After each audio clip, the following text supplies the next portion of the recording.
Francesc Duran, membre de la CUP, serà el substitut de Javi López en el grup municipal de Guanyem Badalona en Comú. Així ho va decidir dimecres el Consell de Debat Polític de la formació.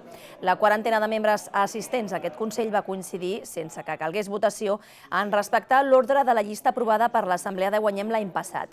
Francesc Duran era el número 6 a la llista electoral i tot i que es preveia que fos el substitut de Javi López després de la seva divisió, s'havien generat dubtes pel fet que sigui un altre membre de la CUP qui formi part del grup municipal de Guanyem. Segons ha confirmat la formació, el Consell de Debat Polític de Guanyem ha ratificat l'acord que aprovava la llista electoral de 2015.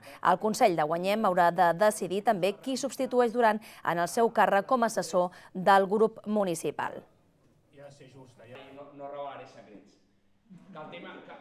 Això és pel que fa a Guanyem, qui no ho té tan clar és Podem, partit on milita Javi López, que, Sílvia, aquesta setmana s'ha reunit en Consell Ciutadà amb la presència del propi López. Sí, una assemblea que va deixar entreveure la divisió interna de la formació, mentre una part dels militants creu que la CUP està arraconant a Podem dins de Guanyem, altres mantenen que han de seguir formant part d'aquest projecte. El fins ara regidor de Guanyem Badalona en Comú va reafirmar els motius de la seva renúncia davant els militants del seu partit.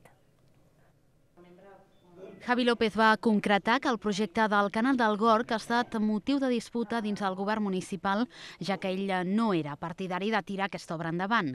López va reiterar que les discrepàncies polítiques dins la formació l'han portat a renunciar al seu càrrec. A més, el regidor, membre de Podem, també ha lamentat les diferències dins de Guanyem a causa de la interpretació del codi ètic de la formació. Tot i aquestes explicacions, el regidor no va voler fer declaracions públiques als mitjans de comunicació.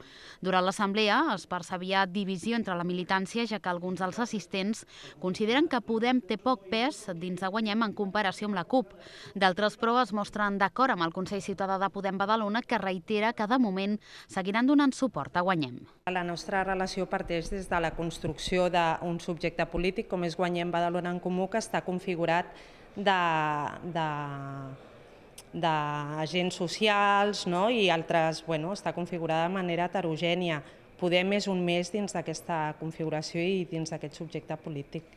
Javi López va explicar davant d'una quarantena de militants de Podem que durant aquest any de govern s'ha trobat més jerarquia de la que esperava dins de Guanyem Badalona en Comú.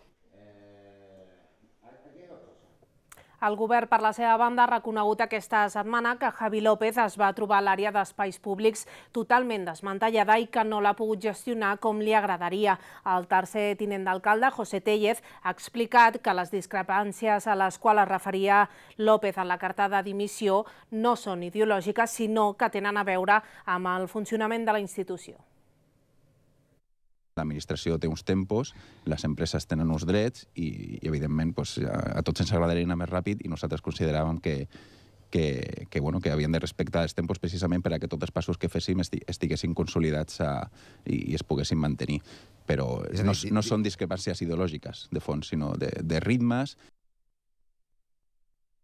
La dimissió de Javi López ha provocat també la reacció de la resta de grups de l'oposició. La més contundent ha estat la del grup municipal del PP, que acusa Guanyem d'haver marginat el fins ara regidor Javi López amb l'objectiu d'apartar-lo del govern. Segons els populars, es tracta d'una maniobra de la CUP per monopolitzar Guanyem.